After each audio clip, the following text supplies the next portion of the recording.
In a hospital, Simon suddenly wakes up in bed and freaks out because he doesn't remember coming here. Dr. Newman calms him down and explains that last night, paramedics found Simon having choleric abdominal convulsions in front of his house. The hospital had to evacuate the contents of Simon's stomach. Newman is usually a pediatric doctor, but since the hospital is short-staffed, he's helping in the ER. He gives Simon a lollipop before telling him that he technically died. His heart stopped for nearly 2 minutes, but the doctors managed to bring him back. To check his memories, Simon tells Newman his personal information without issue. However, he struggles to remember the date and says that it's the year 2000. Newman asks him for his wife's name, but Newman doesn't understand. The doctor reveals that the year is actually 2002 and that Simon has a wife called Anna. Simon then begins remembering the night of the incident. He was lying on the road in the rain and the orderly Travis saved him. They took him to the hospital, where a team of doctors surrounded him. His heart suddenly stopped and the doctors started chest compressions while Simon's spirit floated out of his body to look at the scene. When the doctors used the defibrillator, his spirit was pulled back into his body. Hours later, when Simon was about to wake up, he overheard Nurse Clayton telling Newman that Simon was poisoned and it had to be reported to the police, but Newman wanted to run the tests first. In the present, Newman concludes that Simon has short-term amnesia since he can't remember the past 2 years. He assures him that his memory will slowly come back, but Simon still can't believe he has a wife. Moments later, a blonde woman appears in the room and rushes to hug Simon, relieved to find him alive and healthy. When she kisses him, he doesn't react, so she wonders what's wrong. An awkward Simon tells her about his memory issue, so the woman has a breakdown and says that she has nothing left before bursting out of the room. Simon immediately chases after her, but Travis and Newman stop him, saying that nobody left his room.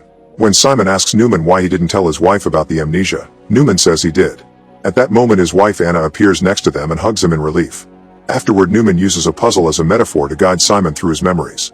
Anna explains she wasn't with Newman last night. She was at home while he was in this neighborhood, but she doesn't know why. Simon theorizes he was visiting his brother Peter, who recently moved into their dead parents' house. However, Anna says that Peter died before Simon met her. He starts freaking out and Anna wants to comfort him, but Newman keeps her away. Then Simon says he was going to visit his brother last night, and Newman realizes he's talking about the last day he remembers from 2000. Flashes of memory show Simon hugging his brother, a car on the road at night, and Simon driving in the rain. He remembers seeing a bright light followed by an empty void, which makes him cry. Anna tells him that he was in a car accident before he met her, but she never learned the details. She only knew that he visited his brother, which was strange because the siblings hadn't talked to each other since they fought over their parents' estate. As they walk down the corridor, Simon sees Travis winking at him. Anna keeps talking, explaining that after the car accident, Simon was brought to this hospital too. She also tells him that he came to this town 2 days ago to close up his parents' house, which has been abandoned since Peter's death. His plans included packing up the furniture and fixing a few things. Newman points out that the fumes from certain cleaning products could have poisoned him. However, Simon has a vision of stairs and broken glass.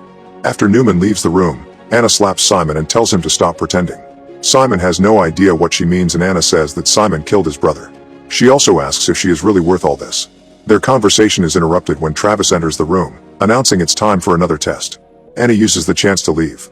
While Travis puts Simon in the MRI machine, he tells him there are rumors that somebody tried to kill him. Simon dismisses it, sharing the fumes theory.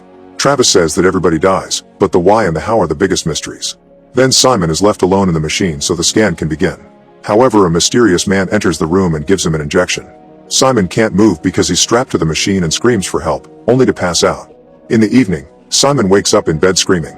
Other patients in the room are staring at him and Travis calls him wacko. Dr. Truman enters the room and tries to calm him down as he asks what's going on. Simon tells him what happened in the MRI lab, but Truman says that he was admitted to this room last night. A very confused Simon asks about his wife and Newman, yet Truman explains he has no wife and there's no Newman on the staff.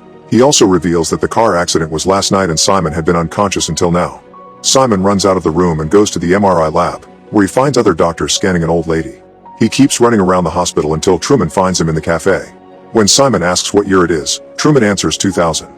Simon freaks out and swears he isn't crazy, so Truman theorizes that he heard things while he was unconscious and his mind came up with a story. For example, Travis could have inspired the name Travis, and Newman comes from Truman.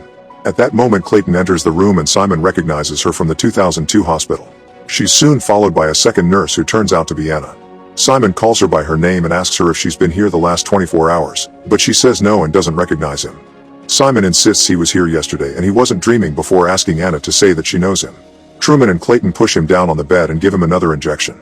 As Simon tells them that they aren't real, he wakes up in the MRI machine. The stranger approaches him again and gets the syringe ready, but this time Simon screams as loud as possible and Newman and Clayton come to check on him. The stranger hides behind the door and Simon tells Newman about him, But the doctor doesn't believe him because his medicine is known for causing mild psychiatric side effects. After Clayton gives him more medicine to calm him down, she and Newman leave. Simon keeps kicking the machine until Clayton comes back. He tells her he's claustrophobic, so she agrees to free just one of his hands to shut him up. Simon immediately uses this hand to unstrap himself and rushes to look behind the door, but there's nothing there. Afterward, Simon returns to his room and confirms he's alone again. He tells Newman that someone tried to kill him, but Newman doesn't believe him and reminds him of the medicine's side effects. To calm Simon down, Newman shows him the security footage to prove that there was nobody else in the room with him. Travis thinks that the stranger is part of the shattered memories. Simon mentions Truman and Newman says it rings a bell. Then he mentions Travis and Travis tells him he's still in the hospital because he's been waiting for a heart transplant. Desperate for answers, Simon quickly runs to the other patients' rooms and finds Travis sleeping behind a plastic curtain. As Newman also comes in, Travis wakes up and asks for a cigarette, so Simon tells him that they talked 2 years ago. Those words make Travis remember him and he calls him Wacko again. Simon tells Newman that this is proof that he isn't imagining things. Then Simon enters the elevator to return to his room. When the doors are about to close, the blonde woman runs to join him. He explains again that he can't remember her and asks her for some time, so she says that she can wait. Next she tells him she loves him and kisses him, but they have to pull apart when another person enters the elevator. They wait awkwardly in silence until the man leaves, and Simon asks the woman how they could be together if he's married. She says she regrets nothing, and Simon realizes that Anna knows about this affair. The woman explains that he doesn't love Anna and promises to come back later. When she's about to leave, Simon grabs her hand and remembers that her name is Claire. Suddenly he's wearing nice clothes and he's standing in a house with Claire, telling her that he loves her. Simon has some weird visions about the plants in the room and Claire reappears with a flower behind her ear. They discuss if what they're doing is right and end up getting naughty on the couch, unaware that Simon's brother Peter can see them. At that moment Simon reappears in the elevator and realizes he was just having a flashback. He tells Claire that he now remembers loving her and they hug. Claire wonders if they're paying for what happened before she leaves.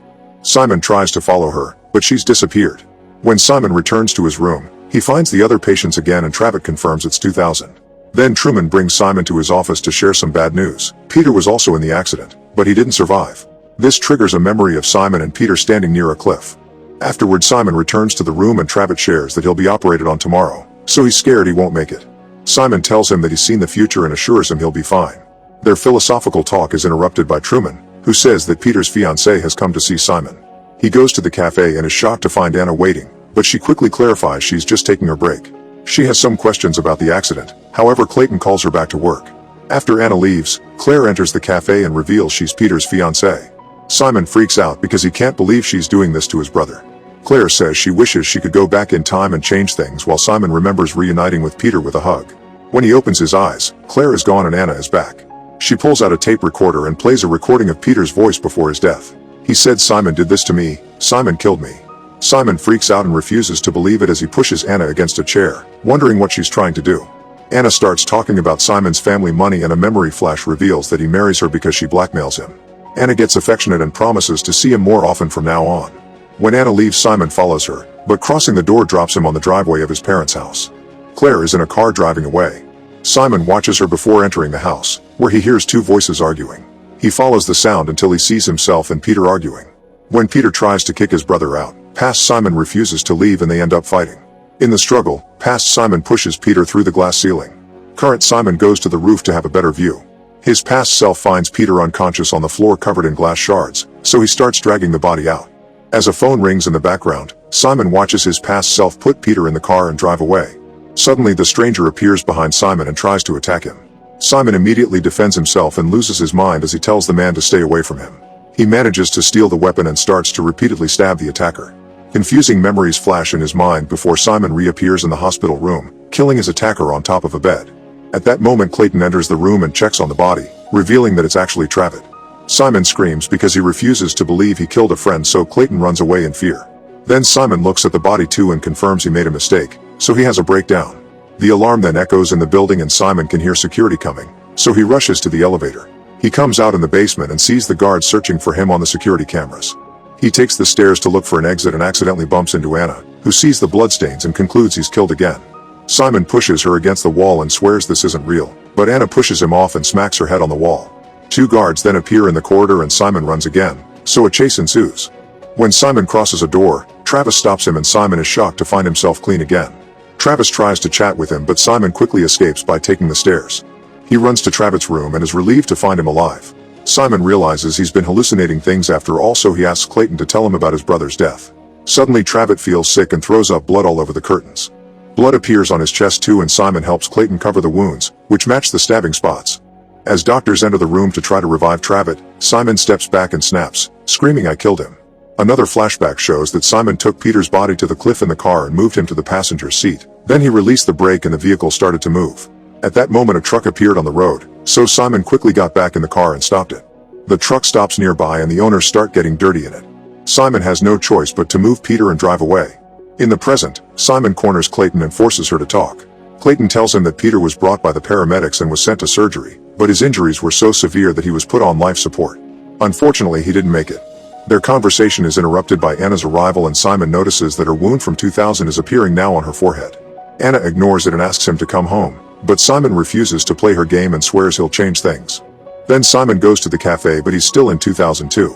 When he sees Newman's puzzle, he concentrates on the exercise and manages to reappear the night when his affair with Claire started. This time he turns Claire down before the naughty begins. However, Peter still hears her confess her love for his brother. Claire immediately runs after him, but Peter kicks her out, so she leaves in her car. A desperate Simon tries to tell Peter that nothing happened, but Peter refuses to listen and they fight again, ending with the same result. Ignoring the ringing phone, Simon drags Peter's unconscious body to his car to take him to the hospital. Soon it starts to rain and there's almost no visibility on the road. Simon drives carefully and manages to dodge a bunch of cars.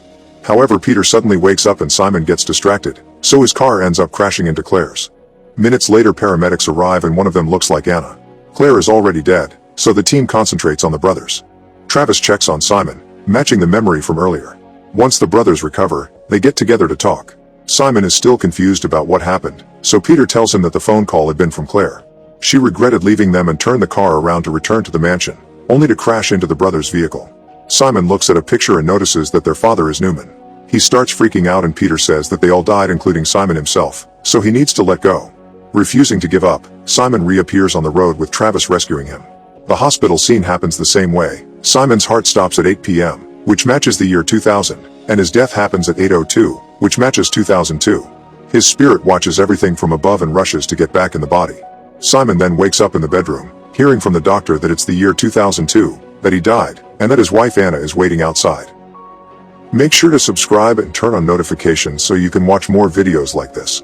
Thanks for watching.